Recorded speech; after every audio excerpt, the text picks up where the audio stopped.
Selanjutnya adalah mangan dioksida test. Nah, ketika si ion Cl ini bereaksi dengan mangan dioksida dan konsentrat asam sulfat, maka gas klorin akan terbentuk. Untuk tes ketiga dari konfirmasi klorid itu sendiri atau ion Cl- ini adalah kromil klorid test. Nah, kromil klorid test ini dia melibatkan 3 reagen. Yang pertama adalah potasium dikromat dan konsentrat asam sulfat. Yang kedua adalah NaOH dan yang ketiga adalah timbal asetat. Nah, ketika si ion Cl ini bereaksi dengan potasium dikromat dan konsentrat asam sulfat, maka akan terbentuk kromil klorid yang merupakan asap berwarna kemerahan. Selanjutnya, kromil klorid ini ketika bereaksi dengan NaOH akan menghasilkan sodium kromat, yang mana sodium kromat ini dia akan berwarna kekuningan.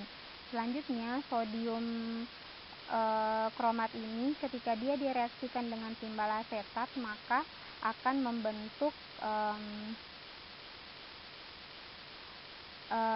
timbal kromat, yang mana timbal kromat ini merupakan suatu endapan yang berwarna kuning. Selanjutnya adalah konfirmasi dari ion Br. Nah, terdapat 2 jenis tes. Yang pertama adalah silver nitrat test dan yang kedua adalah mangan dioksida test. Untuk silver nitrat test sendiri, ketika ion Br ini bereaksi dengan silver nitrat, maka akan terbentuk silver bromide, di mana silver bromide ini memiliki warna kuning pucat. Sedangkan untuk mangan dioksida test, nah ketika si ion brom ini dia direaksikan dengan mangan dioksida dan konsentrat asam sulfat, maka gas Br akan dibebaskan. Selanjutnya kita masuk ke konfirmasi dari iodide. Nah, terdapat 3 jenis tes. Yang pertama adalah silver nitrat test, yang kedua adalah mangan dioksida test, yang ketiga adalah chlorine water test. Untuk silver nitrat test sendiri, ketika silver nitrat direaksikan dengan Ki, maka akan terbentuk silver iodide, di mana silver iodide ini dia merupakan endapan berwarna kuning.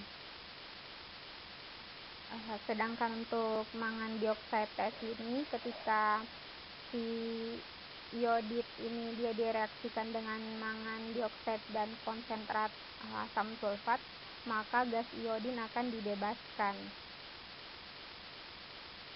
Sedangkan untuk chlorine water test sendiri, ketika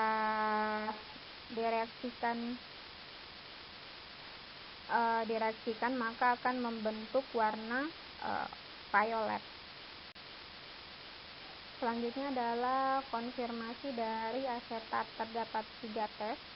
Yang pertama adalah oksalat asid test, yang kedua adalah ester test.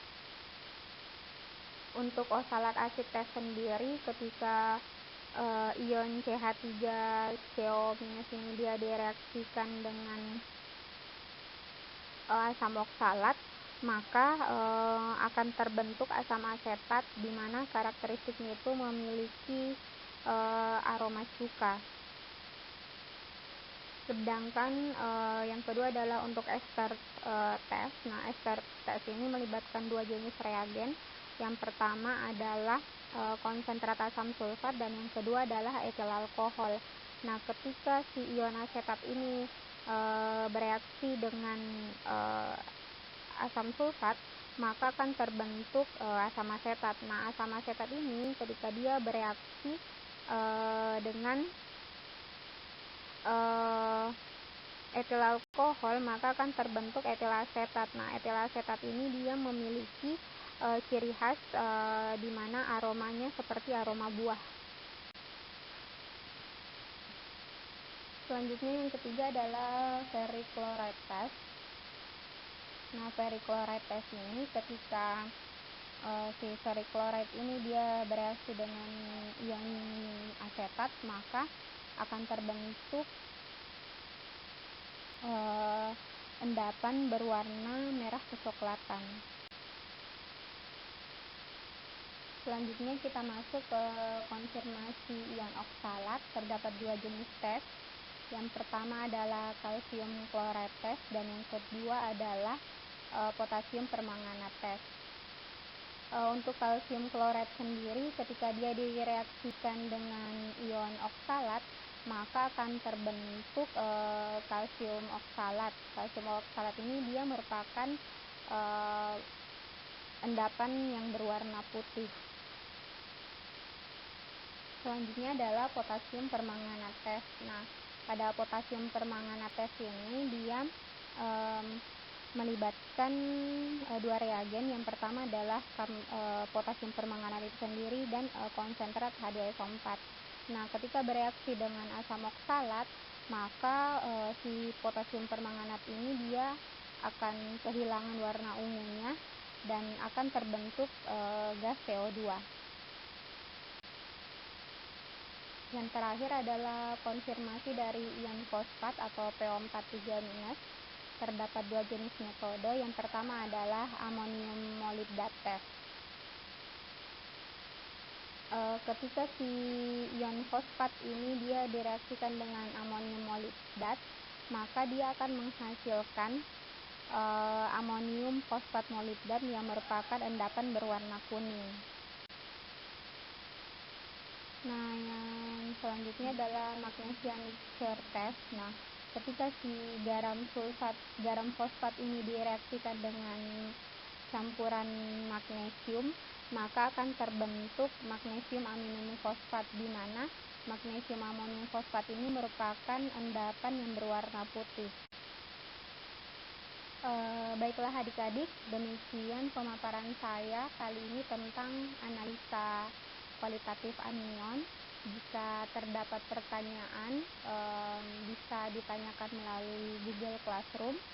Lebih dan kurangnya mohon dimaafkan. Wabillahi taufiq wal hidayah. Wassalamualaikum warahmatullahi wabarakatuh.